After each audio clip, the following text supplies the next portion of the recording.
हम लोग जानते थे हमारी आइडियल गैस क्या होती थी, तो तुम बोले PV इजकल टू nRT। कितनी बार हम इसके बारे में बात कर चुके हैं कि PV बराबर क्या होता है, nRT होता है। जहां n क्या होते हैं, नंबर ऑफ मोल्स, n क्या होते हैं नंबर ऑफ, और r होता है यूनिवर्सल गैस कांस्टेंट। ठीक है, इसकी जो वैल्यू होती है वो याद कर लो 8.314। क्या होती है, 8.314 जूल पर मोल केल्विन। लेकिन अगर मैं जूल को किस में बदलूं, कैलोरी में। जूल को किस में बदलूं, तो तुम्हें पता है अगर जूल को कैलोरी में, देखो अगर जूल को कैलोरी में बदलते हैं तो कितने से भाग देते हैं, 4.18 से। अगर मैं इसमें 4.18 से भाग दूंगा तो डिवाइड करूंगा तो यहाँ पर बचेगा 1.98। ठीक है, तो 1.98 कैलोरी पर मोल केल्विन। अगर मैं देखो जितने भी मैं क्वेश्चंस करता हूँ, जैसे मैंने कहा था मैं जी की वैल्यू हमेशा क्या होती है, हम लोग जानते हैं 9.81, लेकिन हम क्या लेते थे, 10 ले लेते थे। क्यों, इससे कि हमारी जो कैलकुलेशंस हैं वो कैलकुलेशंस सिंपल हो सके और आसानी से हो सकें। मैंने क्या करना है, आर की वैल्यू जो तुम्हारी 1.98 है, 1.98 लेके ना लेके मैंने कितनी ले ली, 2 कैलोरी पर मोल ले लिया। ठीक है, देखो अगर कैलोरी में लोगे तो कितनी लोगे, 2, जूल में लोगे तो क्या लोगे, 8.314 जूल में ली जाएंगी। हम ये बात बहुत अच्छी तरीके से 11th में ही जानते हैं कि 1 कैलोरी 4.18 जूल के बराबर होती है। सिंपल, ये एक बेसिक नॉलेज है जो हमें पता होना चाहिए। ठीक है, देखो अगर हम लोग केटीजी की बात करते थे, सबसे पहले जैसे हमने कहा तुम्हारा सर आर क्या है, गैस कांस्टेंट, गैस क्या, गैस कांस्टेंट ही तो है। तो आर को मैं लिखना चाहूं तो मैं ऐसे भी लिख सकता हूं, Na, आर किसके बराबर कर दूं, Na, जहां Na क्या होता है, Na तुम्हें याद रखना है तो ऐसे भी याद रखते हो, आर बराबर नाक, Na, नाक, नाक हो गया ना। आर किस, अगर आर को तुम नाक के Na के बराबर डाल दोगे तब भी तुम्हारी क्या हो जाएगी, वही गैस ही तो इक्वेशन है, ही आइडियल गैस इक्वेशन है। अब देखो सर ये Na होता है, जहां पर Na जो होता है वो होता है तुम्हारा Na होता था वो क्या बोलते हैं इसको कि 6.023 इंटू 10⁻23, इसे बोलते हैं हम लोग एक मोल में। एक मोल में कितने नंबर ऑफ एटम्स रहते हैं, एवोगाद्रो नंबर, क्या बोलते हैं, एवोगाद्रो नंबर, ये भी बोलते हैं अगर ध्यान होगा तुम्हें तो। ठीक है, इसे बोलते हैं हम एन को। अब यहाँ पर Na क्या है, number of molecules, number of molecules. के क्या होता है, बोल्ट्जमैन कांस्टेंट, के होता है बोल्ट्जमैन। इसका जो इन्वेंशन किया था, जो इसे बताया था, वो रॉबर्ट बोल्ट्जमैन ने बताया था, इसीलिए इसे बोल्ट्जमैन कांस्टेंट ही बोलते हैं। और जो बोल्ट्जमैन कांस्टेंट है वो हमेशा किसके बराबर होगा, के बराबर 1.38 गुणा 10⁻23 जूल पर केल्विन। ठीक है, लेकिन जो Na है, Na का मतलब क्या होता है, number of moles per unit mole, मतलब एक मोल में कितने एटम्स होंगे, तो 6.023 गुणा 10⁻23 ये एटम्स की संख्या होती है, उसको ही हम लोग बोलते हैं एवोगाद्रो नंबर। एक चीज़ तुमसे कई बार पूछी जाती है, क्या एसटीपी पूछा जाता है। ठीक है, कोई भी चीज़ एसटीपी का मतलब होता है स्टैंडर्ड टेम्परेचर प्रेशर। अगर मैं बात करूं, देखो स्टैंडर्ड टेम्परेचर क्या होता है, टेम्परेचर होता है 0 केल्विन। एसटीपी में टेम्परेचर क्या होगा, 0 केल्विन। और तुम्हें पता है अगर तुम 0 डिग्री सेंटीग्रेड को कन्वर्ट करोगे किस में, केल्विन में, तो क्या ऐड करोगे, 273। तो यहाँ पर हमने क्या जोड़ दिया, 273 इसमें ऐड कर दिया।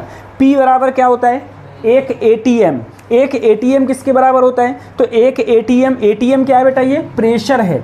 एक प्रेशर क्या होता है, 1.013 इंटू 10⁵। PA का मतलब क्या हो गया, पास्कल, क्या हो गया, पास्कल हो गया। ठीक है, दूसरी चीज़ सर जी देखो, अगर 0 डिग्री सेंटीग्रेड पर, ध्यान रखना 0 डिग्री सेंटीग्रेड और एक एटीएम प्रेशर पर, 0 डिग्री सेंटीग्रेड और एक एटीएम प्रेशर पर किसी भी जो आइडियल गैस होती है, आइडियल गैस का जो 1 मोल हो, कितना हो, 1 मोल, उसका वॉल्यूम कितना होता है, 22.4 लीटर, 22.4 लीटर। सर समझ में नहीं आया, देखो एसटीपी का मतलब क्या है, 0 डिग्री सेंटीग्रेड टेम्परेचर, एक एटीएम प्रेशर, 1 मोल पर जो वॉल्यूम होगा वो कितना होगा तुम्हारा 22.4 लीटर। और तब भी करो मैक्सवेल डिस्ट्रीब्यूशन कर्व, मैक्सवेल ने एक कर्व दिया, मैक्सवेल बोले तुम लोग खुद मुझे बताओ, हम लोगों ने जो फार्मूला पढ़ा था BMP, MP क्या होता है मोस्ट प्रोबेबल स्पीड, कल बात करी थी। BMP का फार्मूला क्या होता था बोलो, √2RT अपॉन m, यही तो होता था। एवरेज का फार्मूला क्या होता था, एवरेज का √8RT अपॉन πm, RMS क्या था √3RT अपॉन m, यही तो था। इन्होंने क्या कहा, इन्होंने ये कहा कि अगर मैं, मेरे पास में कोई एक चैम्बर है, ठीक है, कोई जो मॉलिक्यूल्स हैं, उन मॉलिक्यूल्स की अगर मैं मोस्ट प्रोबेबल स्पीड देखूँ, देखो मोस्ट प्रोबेबल स्पीड का मतलब ये है कि जो मॉलिक्यूल्स हैं उनमें अधिकतम मॉलिक्यूल्स की जो स्पीड होती है, जैसे कुछ हैं वो तो धीरे धीरे चल रहे हैं, कुछ हैं वो कैसे चल रहे हैं, वो तेज तेज चल रहे हैं, तो अधिकतर जो मॉलिक्यूल्स हैं उनकी जो वेलोसिटी है या उनकी जो स्पीड है उसे हम क्या बोलेंगे, मोस्ट प्रोबेबल स्पीड।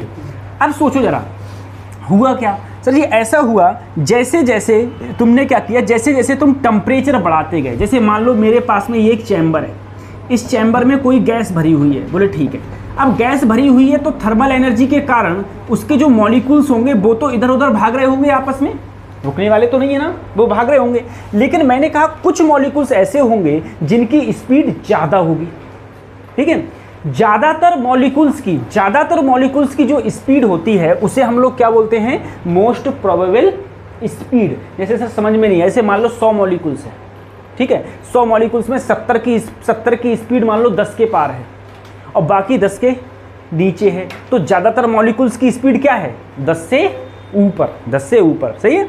तो मोस्ट प्रोबेबल स्पीड क्या होगी, 10 से ऊपर होगी। समझ में आ रहा है मेरी बात, ये होता है मोस्ट प्रोबेबल स्पीड। अब तुम एक बार बताओ, अगर तुम इसमें इसका टेम्परेचर बढ़ाओगे, इसका टेम्परेचर बढ़ा, अभी टेम्परेचर कुछ है और टेम्परेचर बढ़ाओगे तो भाई एनर्जी दोगे, वो एनर्जी किन्हें मिलेगी, मॉलिक्यूल्स को। वो मॉलिक्यूल्स के जैसे ही एनर्जी मिलेगी ये बहुत तेज़ी से भागेंगे, मॉलिक्यूल्स बहुत तेज़ी से भागेंगे तो इनकी स्पीड क्या हो जाएगी, बढ़ जाएगी। तो यहाँ पर जो मैक्सवेल ने जो ग्राफ बनाया था, इन्होंने क्या कहा, इन्होंने कहा अगर जैसे जैसे मैं टेम्परेचर बढ़ाते जाऊँगा, ठीक है, टेम्परेचर बढ़ाते, देखो टेम्परेचर तुम्हारा धीरे धीरे बढ़ रहा है।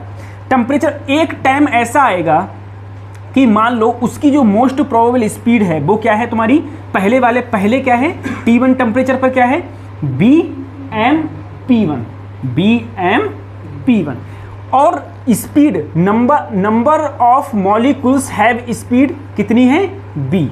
अब जैसे अब वो दूसरे टेम्परेचर पर गया, जैसे मान लो पहले तुमने इसको टेम्परेचर T1 दिया, तो जो ज़्यादातर जो मॉलिक्यूल्स हैं उनकी स्पीड कुछ ना कुछ ये है, B है, ठीक है। उसके बाद तुमने इसका टेम्परेचर T1 से चेंज होकर कितना कर दिया, T2। अगर T1 से चेंज होकर इसका टेम्परेचर T2 कर दोगे तो पहले जो मॉलिक्यूल्स थे वो ज़्यादा थे, जिनकी स्पीड क्या थी, B। अब स्पीड B से थोड़ी क्या हो जाएगी, कम हो जाएगी, B से थोड़ी क्या हो जाएगी, कम। अब B से तुम्हारी कम हो जाएगी, यानी कि जो स्पीड थी, टेम्परेचर बढ़ा, अगर तुम्हारा टेम्परेचर बढ़ा, ज़्यादा तुमने टेम्परेचर बढ़ाया तो टेम्परेचर बढ़ाने पर जो ज़्यादातर मॉलिक्यूल्स थे उनकी स्पीड क्या हो गई, कम हो गई। सर समझ में नहीं आया, क्या बोल दिया आपने, पूरा इधर उधर हो गया। देखो सिंपल सी एक बात समझो, तुम ऐसे एग्जाम्पल से समझो, मान लो मेरे पास में 100 मॉलिक्यूल्स हैं, कितने हैं, 100, ठीक है। टेम्परेचर अभी कितना है, T1, कितना है, T1 टेम्परेचर है। मैंने कहा 100 में 70 मेरे पास मॉलिक्यूल्स ऐसे हैं जिनकी स्पीड पहले है BMP1, सही है, BMP1 मतलब कुछ ना कुछ इसकी मोस्ट प्रोबेबल स्पीड है। कितने मॉलिक्यूल्स की, 70 मॉलिक्यूल्स ऐसे हैं जिनकी वेलोसिटी बहुत ज़्यादा है, ठीक है। उसके बाद में मैंने यहाँ टेम्परेचर क्या कर दिया, T2 टेम्परेचर कर दिया। जब T2 टेम्परेचर कर दिया तो जो वेलोसिटी है वो तो वेलोसिटी बढ़ी, यानी कि अब यहाँ पर क्या हो गया, BMP2। लेकिन जो ये मॉलिक्यूल्स थे वो 70 से घट के अब क्या हो गए, 60 हो गए, जिनकी स्पीड ज़्यादा है। बात समझ में आ रही है, जिनकी स्पीड ज़्यादा है वो 60 से घट के कितने हो गए, 70 से घटे कितने हो गए 60, यानी कि जो मॉलिक्यूल्स थे उनकी संख्या क्या हो गई, इनकी संख्या क्या हो गई कम, स्पीड बढ़े ज़्यादा हो गई, स्पीड बढ़ गई, लेकिन जो मॉलिक्यूल्स थे उनकी संख्या क्या हो गई, उनकी संख्या कम हो गई। ये किसने कहा, ये मैक्सवेल के डिस्ट्रीब्यूशन कर्व में ये बात बोली गई। बेसिकली तुमसे खाली बस कर्व ही पूछेगा और ज़्यादा कुछ नहीं पूछता है। दूसरी चीज़, अब देखो अगर मैं मीन फ्री पाथ पर आऊँ, मीन फ्री पाथ पर क्या, उसे ब्राउनी मोशन भी बोलते हैं हम लोग, ठीक है। तुमने देखा होगा जब हम कभी भी कोई भी हमारा रोबा होता है, रोबा जानते हो ना, गाँव में रोबा होते हैं, ठीक है। रोबे में तुम देखोगे अगर प्रकाश आ रहा होता है तो डस्ट के जो पार्टिकल्स होते हैं वो इधर उधर भाग रहे होते हैं बहुत तेज़ी से, इधर उधर भाग। कैसा मोशन होता है, जिगजैग मोशन होता है, ध्यान रखो। पार्टिकल कभी ऐसा नहीं है सीधी रेखा में चल रहा होगा, कभी ऐसे कभी ऐसे ऐसे ऐसे चल रहा होता है। ऐसे ही मैंने कहा मेरे पास एक कोई बंद चैम्बर है, उस बंद चैम्बर में मॉलिक्यूल्स हैं एटम के, वो मॉलिक्यूल्स वो गैस के मॉलिक्यूल्स हैं, वो गैस के मॉलिक्यूल्स आपस में भाग रहे होंगे, आपस में भाग रहे होंगे तो जो मोशन होगा वो कैसा मोशन कर रहे होंगे, वो जिगजैग मोशन कर रहे होंगे। अब सर समझ में नहीं आ रहा है जिगजैग मोशन में कैसे, किस टाइप से। देखो ऐसा होता है कि मैंने तुमसे कहा मान लो कि एक जो मॉलिक्यूल्स है वो यहाँ से चला ऐसे सीधे, वो यहाँ तक गया, तब तक उसे दूसरा मॉलिक्यूल मिल गया और वो दूसरे मॉलिक्यूल से क्या हो गया, टकरा गया। अब वो मॉलिक्यूल्स किधर आया, इधर से फिर टकरा के फिर इधर आ गया। ये समझ में नहीं आ रहा है। जैसे मान लो एक हॉल है, उस हॉल में बच्चे हैं, मैंने क्या किया, बंद कर दिया, हॉल को बंद कर दिया। हॉल को बंद करने के बाद में मैंने कहा कोई रुकना नहीं है, किसी बच्चे को रुकना नहीं है, भागते रहना है। तो एक बच्चा भागते हुए जा रहा है, किसी से टकरा गया, भाई दूसरा भी तो भाग रहा होगा, ऐसे ही मॉलिक्यूल्स हैं आपस में भाग ही तो रहे हैं, टकरा गए। टकराने के बाद में क्या हो जाएगा, उसे दिशा का तो ज्ञान है नहीं, जिधर टकराया जा रहा है, जिधर जाया जा रहा है उधर जाया जा रहा है। अब जैसे ही टकराया, टकराने के बाद वो किधर आ गया, इधर, फिर टकराया होगा, फिर इधर। बात समझ में आ रही है। तो ये देखो दो लगातार टक्करों के बीच की जो ये दूरी होती है ना, उसे हम लोग क्या बोलते हैं, मीन फ्री पाथ। जो दो लगातार टक्करों के बीच की जो दूरी, देखो यहाँ से फिर यहाँ टकराया था तो ये दूरी क्या है, लैम्डा 1। यहाँ से यहाँ टकराया, दूरी क्या है, लैम्डा 2। यहाँ से यहाँ टकराया, दूरी क्या है, लैम्डा 3। बात समझ में आ रही है। ऐसे ही इन सबका अगर मैं एवरेज निकाल लूँ, क्या निकाल लूँ, इन सबका एवरेज, इन सबका अगर मैं एवरेज निकाल लूँ, जितने भी मेरी टक्करें हुई मान लो, अगर सबका मैं एवरेज निकाल लूँ तो मेरा जो एवरेज आता है वो क्या आता है, मीन फ्री पाथ, जिसको हम किससे परिभाषित करते हैं, लैम्डा से। सही है, क्या आता है, मीन फ्री पाथ, जिसे लैम्डा से डिनोट करते हैं। लैम्डा का जो फार्मूला होता है वो होता है 1/√2 n पाई डी स्क्वायर, जहाँ पर n क्या है, n है number of molecules per unit volume. ठीक है, पर यूनिट वॉल्यूम कितने नंबर ऑफ मॉलिक्यूल्स हैं, वो क्या है तुम्हारा, n है। d क्या होता है, d होता है diameter of molecules. Diameter of molecules का मतलब है मॉलिक्यूल्स का व्यास। व्यास जानते हो ना, मॉलिक्यूल्स कैसे होते हैं, स्पेरिकल टर्म में होते हैं ना, स्पेरिकल टर्म में, तो ये होता है उसका व्यास, जिसे हम लोग बोलते हैं d। अब तुम एक बार बताओ, अगर मैं number of molecules per unit volume बढ़ा दूं, number of molecules per unit volume बढ़ा दूंगा तो लैम्डा क्या हो जाएगा, कम। लैम्डा क्या हो जाएगा, कम। लैम्डा कम मतलब ये दूरी कम हो जाएगी, फिर ज़्यादा डिस्टेंस में नहीं जाकर कम डिस्टेंस पर टकराएंगे। सर समझ में नहीं आ रहा कैसी बातें कर रहे हो। एक बताओ, पहले एक हॉल में 50 बच्चे थे, अब 200 हो गए, तो जल्दी जल्दी नहीं टकराएंगे, जल्दी जल्दी टकराएंगे तो बीच की दूरी क्या हो जाएगी, कम हो जाएगी। दूसरी चीज़, एक चीज़ मुझे और बताओ, अगर मैं मान लो टेम्परेचर बढ़ा दूँ तो लैम्डा पर क्या इफेक्ट पड़ेगा। टेम्परेचर बढ़ाने का मतलब ये है कि जो भी अगर मैं इसका टेम्परेचर बढ़ाऊँ तो वो एनर्जी कहाँ जाती है, वो एनर्जी जो भी तुम्हारे मॉलिक्यूल्स होते हैं उनको मिलती है, और मॉलिक्यूल्स को जैसी एनर्जी मिलेगी मॉलिक्यूल्स तेज़ी से भागेंगे, और मॉलिक्यूल्स जब तेज़ी से भागेंगे तो आपस में जल्दी जल्दी नहीं टकराएंगे, आपस में जल्दी जल्दी टकराएंगे, तब भी तुम्हारी लैम्डा की वैल्यू क्या हो जाती है, कम हो जाती है। टेम्परेचर बढ़ाने पर भी लैम्डा की वैल्यू कम होती है, एन बढ़ाने पर भी लैम्डा की वैल्यू कम होती है, मॉलिक्यूल्स मतलब डायमीटर बढ़ाने पर भी लैम्डा की वैल्यू क्या होती है, कम होती है। लैम्डा क्या होता है, मीन फ्री पाथ होता है। इसमें कहा गया है calculate the ratio of mean free path. सबसे पहले तुम्हें मीन फ्री पाथ यानी कि लैम्डा 1/λ2 का रेशियो निकालना है। अब तुम्हें दिया क्या क्या है, पहले ये देखो, तुम्हें डेंसिटी यानी कि 5 अनुपात क्या दिया है, 3। अब बताओ डेंसिटी क्या होती थी बेटा, N1 अपॉन, अरे number of molecules per unit volume, यही तो डेंसिटी थी। वो कितनी दे रखी है, 5/3। और डायामीटर का मतलब D1/D2 क्या दे रखा है, 4/5। तुमसे पूछा है, अब तुम जरा बताना मुझे, सर अगर मैं λ1 लगाऊं यहाँ पर और नीचे क्या लगाऊं, λ2, λ1 बराबर होता है 1/2 n पाई, साथ में क्या होता है d²। अगर यहाँ 1 है तो यहाँ भी 1, यहाँ भी 1। पाई तो कांस्टेंट होता है ना मेरा, पाई क्या होता है, कांस्टेंट। ऐसे ही अगर मैं यहाँ देखूँगा, यहाँ पर हो जाएगा ये ऐसे ही n2 पाई d2², पाई से √t से ये कहाँ जाएगा, ऊपर। अगर ये ऊपर गया √n2 d2² n1 d1, अच्छा √ सॉरी है ही नहीं, √ से तो कट गया था ना, √ सिर्फ किस पे होता है, 2 पर, √ सिर्फ किस पे है, 2 पर है। सर मेरा ये आया। अब तुम जरा इसमें देखो sir, n2 upon n1, n2 upon n1 क्या हो जाएगा, 3/5। और d2 अपॉन d1 क्या हो जाएगा, 5/4 का स्क्वायर। तो 5/4 का 1 5 से 1 5 कट जाएगा, ठीक है। क्या बचेगा, 5 तियाँ 15 और 4 चौक 16। तो λ1 और λ2 का रेशियो क्या आया, 15:16। ये तुम्हारा आंसर हो गया। इस टाइप से रेशियो के भी क्वेश्चंस इसमें पूछे जाते हैं। या तो तुमसे ऐसे पूछ लेगा, बताओ टेम्परेचर बढ़ाएंगे तब क्या इफेक्ट पड़ेगा, टेम्परेचर घटाएंगे तब क्या इफेक्ट पड़ेगा, या फिर डेंसिटी बढ़ाएंगे तब क्या इफेक्ट पड़ेगा, डेंसिटी घटेगी तब, मॉलिक्यूल्स का डायमीटर बढ़ेगा घटेगा तब, या फिर तुमसे इस टाइप से भी क्वेश्चन तुमसे पूछा जा सकता है। पास में एक गैस है, उस गैस के मोल्स कितने हैं, N1 मोल्स हैं। कितने मोल्स हैं, N1। और उसका जो मोलर मास है वो कितना है, M1। दूसरी गैस, एक और गैस है, उस गैस के मोल्स कितने हैं, N2। मोलर मास कितना है, M2। अगर मैं उन दोनों को मिला दूं, तो जो मेरा मोलर मास होगा वो क्या हो जाएगा। सर समझ में नहीं आया। अरे बेटा तुमने क्या करा, पानी लिया, पानी में क्या डाला, चीनी डाल के मिला दिया, तो ना तो वो पानी बचा ना तो वो, अरे कुछ और ही बन गया ना। क्या बन गया, शरबत। बहुत अच्छे, शरबत कैसे बन गया बेटा, उसे अगर तुम ऐसे मिलाओगे तो उसको वो भी तो बोल सकते हैं हम लोग, चाशनी। तो शरबत के लिए पहले उसमें नींबू तो डालो, नींबू नहीं डालोगी, ठीक है।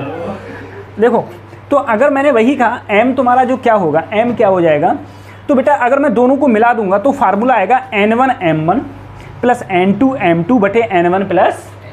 अब जो सोचो सर यहाँ तो मेरे पास सिर्फ 2 गैसें थी, अगर 2 गैस ना होती 3 गैस होती 4 गैस होती तब क्या करते, तो कोई दिक्कत नहीं, N1 M1 N2 M2 N3 M3 M4 जितने भी हो, और नीचे भी उतने ही जो भी तुम्हारे मोल्स होते वो सब क्या होते याद है, वो कि सारे तुम्हारे ऐड होते चले जाते। उसके बाद में अगर मैं बात करूं बेटा, देखो इंटरनल एनर्जी की। सर इंटरनल एनर्जी समझ में नहीं आती है, इंटरनल एनर्जी क्या है। देखो इंटरनल एनर्जी का मतलब मेरा ये है, तुमने देखा होगा कि कोई भी तुम्हारे पास में एक गैस है, पहली गैस की इंटरनल एनर्जी तुमने कितनी मान ली, U1 मान ली। दूसरी गैस की इंटरनल एनर्जी क्या मान ली, U2। अगर मैं इन दोनों को जोड़ दूं, जो इंटरनल एनर्जी होती है ना वो डायरेक्टली जुड़ जाती है, इंटरनल एनर्जी जो होती है वो डायरेक्ट जुड़ जाती है। टोटल एनर्जी क्या हो जाएगी, मैंने कहा मान लो मेरे पास एक गैस है, उसकी इंटरनल एनर्जी क्या है, U1, दूसरे की कितनी है, U2, दोनों को जोड़ दिया, ठीक है। तो दोनों गैसों को अगर मिला दूंगा मैं, तो टोटल इंटरनल एनर्जी कितनी हो जाएगी, तो U1 प्लस U2 ये हो जाएगी, ठीक है। अब अगला है, मैं कहूँ आपसे मिक्सचर ऑफ CV।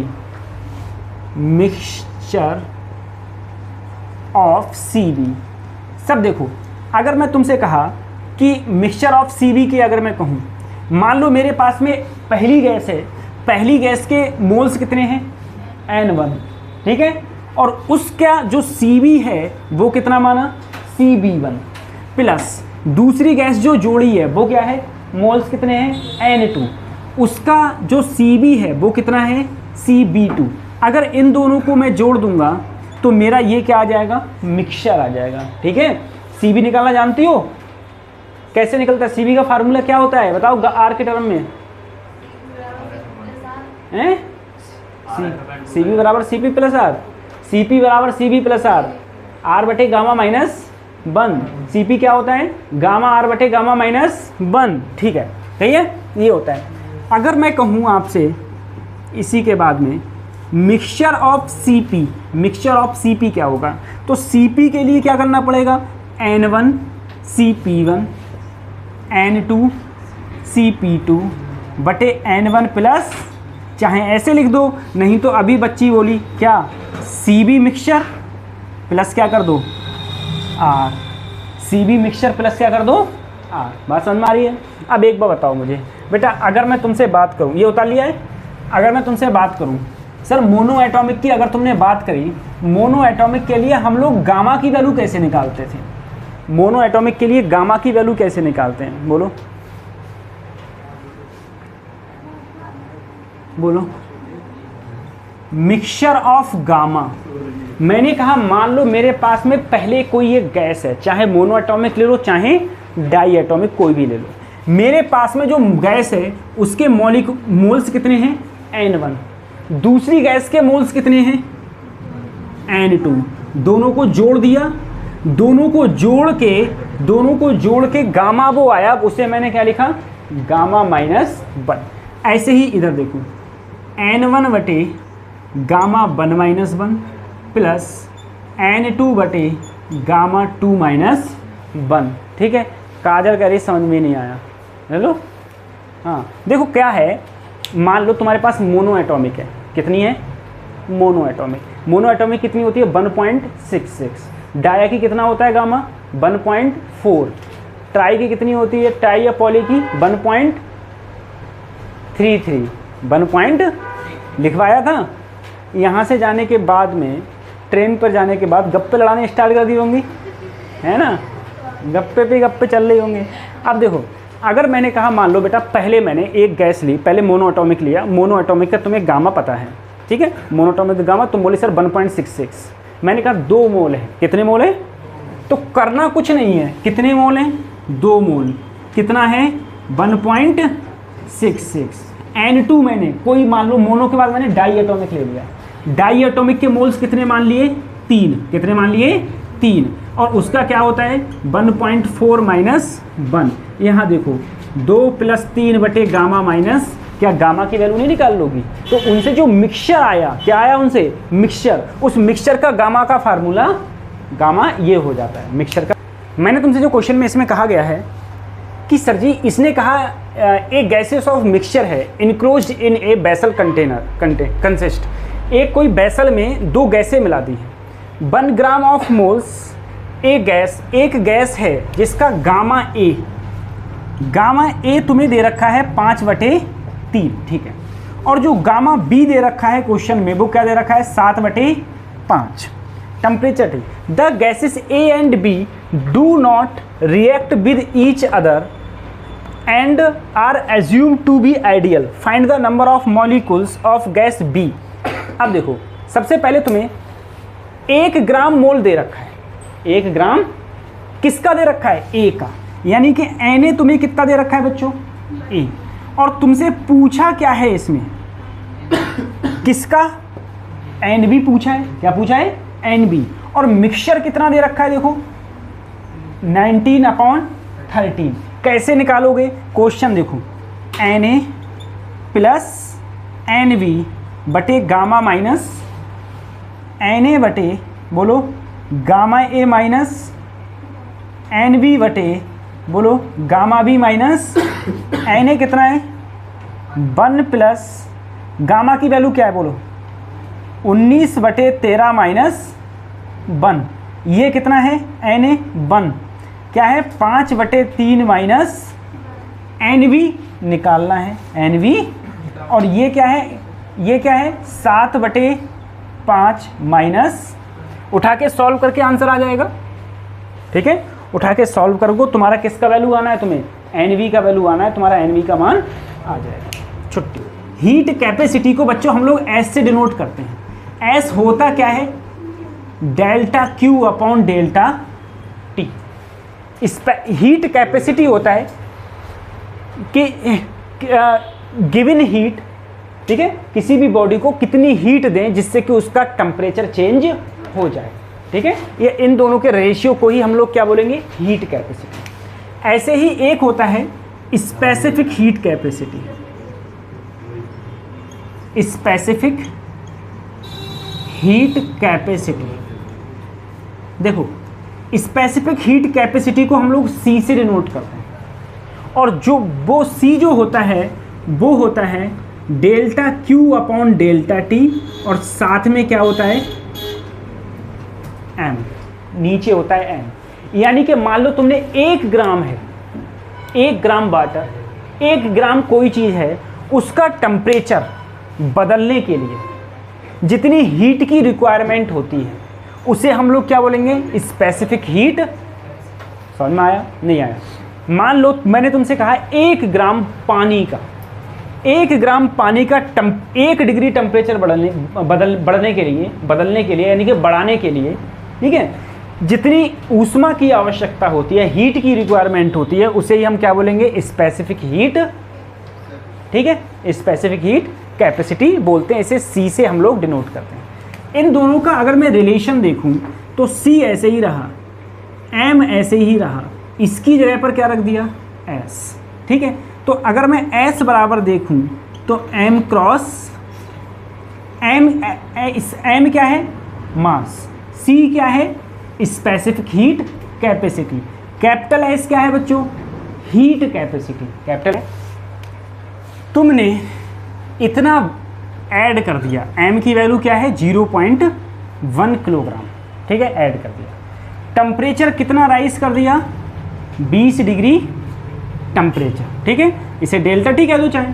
उसने कहा तो हीट कितनी ऐड करी, हीट कितनी है, हीट है डेल्टा क्यू बराबर कितना है 400 जूल। तुमसे पूछा है स्पेसिफिक हीट, क्या पूछा है, स्पेसिफिक, यानी कि सी की वैल्यू पूछा है। तुम जानते हो सी बराबर क्या होता है, तो सी बराबर तुम बोले डेल्टा क्यू अपॉन, देखो 1 upon M delta Q upon delta T. M क्या है 0.1 किलोग्राम, क्यू क्या हो गया बच्चों 400, डेल्टा टी क्या हो गया 20 और 20 400, ठीक है। और इससे जब भाग कर दिया तो सी की वैल्यू बोलो कितनी आई, सी की वैल्यू कितनी आएगी बच्चों 200, अरे 200 ही तो आई, सी की वैल्यू क्या आई 200 जूल, ऊपर था जूल, नीचे क्या है किलोग्राम, और ये क्या हो गया केल्विन, क्या कर दिया मैंने केल्विन, सही है। अब तुम कहोगे सर केल्विन तो तुमने कर दिया, लेकिन तुमने यहाँ डिग्री सेंटीग्रेड करना चाहिए था। तो ध्यान रखो जहाँ चेंज होता है, चेंज में चाहे डिग्री सेंटीग्रेड में हो चाहे केल्विन, दोनों बराबर होते हैं। जैसे सर समझ में नहीं आया, एक बार बताओ, मैंने कहा मान लो 10 डिग्री सेंटीग्रेड है से 27 डिग्री सेंटीग्रेड हुआ, चेंज टेम्परेचर कितना हुआ, तुम बोले कितना टेम्परेचर चेंज हुआ 17 डिग्री चेंज हुआ। अब बताओ अगर मैं इसे केल्विन में बदलूँ तो 273 में बदला तो 283, और यहाँ कितना हो गया बच्चों 300, यही तो हो गया। अब भी दोनों का अंतर देखो तो 17 ही तो आएगा, 17 ही तो आएगा। तो अंतर क्या रहता है, समान रहता है। डिग्री सेंटीग्रेड को अगर तुम केल्विन में बदल के अंतर निकालोगे तब भी वही आएगा जो डिग्री सेंटीग्रेड को चेंज करने से अंतर आता है। ध्यान करो, मैंने कहा था हीट कैपेसिटी क्या होता है, तुम बोले delta Q upon delta T, यही तो था। फिर था हीट कैपेसिटी के, देखो हीट कैपेसिटी तक आए तो तुम बोले कैसे डिनोट करते हैं, कैपिटल एस से। किससे, कैपिटल एस, जो क्या होता है delta Q upon delta T. उसके बाद में आए अगर स्पेसिफिक हीट कैपेसिटी, तो किससे डिनोट करते हैं स्पेसिफिक हीट कैपेसिटी को, कैपिटल सी, ध्यान रखना किससे, कैपिटल सी से डिनोट करते हैं। और कैपिटल सी बराबर क्या होता है 1/m delta Q upon delta, समझ में आ रहा है। सबसे पहले देखो कैपिटल एस क्या होता है, इधर देखो कैपिटल एस क्या होता है delta Q upon delta T. Specific heat capacity क्या होता है 1/m delta Q upon delta, ठीक है। मोलर स्पेसिफिक हीट कैपेसिटी क्या होता है, तो जहां पर पहले m होता था वहां क्या आ जाता है पहली बात। दूसरी बात, यहाँ पर क्या बन जाता है, ये कैपिटल स्मॉल सी क्या बन जाएगा। अब ये क्या होता है, the amount of heat required to raise the temperature, मतलब ऊष्मा की कितनी मात्रा टेम्परेचर बढ़ाने के लिए आवश्यक हो, कितने, एक मोल के सब्सटेंस को by unit is known as the molar specific heat capacity. Sir पल्ले नहीं पड़ा, मेरे कहने का मतलब है एक मोल, कितना, एक मोल का 1 डिग्री टेम्परेचर या 1 यूनिट टेम्परेचर बढ़ाने के लिए जितनी हीट की रिक्वायरमेंट होती है उसे ही उस अमाउंट उस सब्सटेंस का क्या बोलते हैं, स्पेसिफिक हीट। बात समझ में आ रही है। कितने मोल के लिए, 1 मोल के लिए, 1 मोल के लिए 1 यूनिट टेम्परेचर बढ़ाने के लिए कोई सी सब्सटेंस की जितनी ऊष्मा की आवश्यकता होती है उसे क्या बोलते हैं, मोलर स्पेसिफिक हीट। छुट्टी। अब किस पर आ जाएं, Cp पर।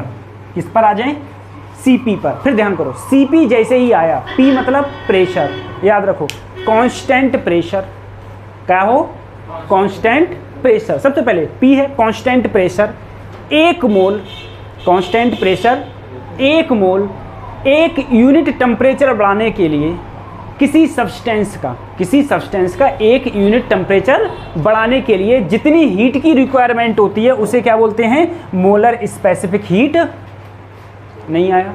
फिर देखो, जैसे ही Cp आया, कांस्टेंट प्रेशर 1 मोल, अरे मोलर ही तो है, ये मोलर लिखा हुआ है, 1 मोल कांस्टेंट प्रेशर 1 मोल का 1 मोल सब्सटेंस मतलब कोई मटेरियल का, सब्सटेंस का 1 यूनिट टेम्परेचर बढ़ाने के लिए जितनी हीट की रिक्वायरमेंट होती है उसे क्या बोलेंगे, मोलर स्पेसिफिक हीट कैपेसिटी। ठीक है। अब अगले आ जाओ, Cb क्या होता है, molar specific heat capacity at constant.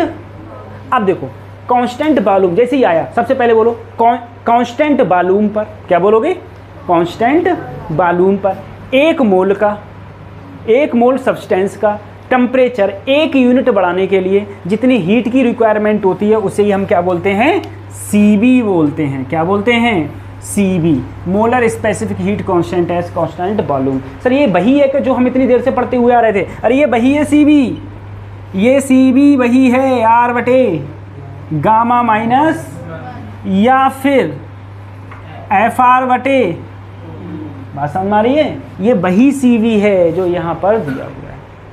सही है, ये रहता है, ये है, ये मैंने थोड़ा लिखवा दिया, हालांकि ये इतना ज़्यादा इम्पोर्टेंट नहीं है, लेकिन Cb की इतनी बात चली थी आगे, इतनी क्वेश्चंस हुए थे, ये सब हुए थे, तो उसका जगह मैंने ये लिखवा दिया जिससे कि तुमको ये लगे कि हाँ ये कुछ हुआ भी था।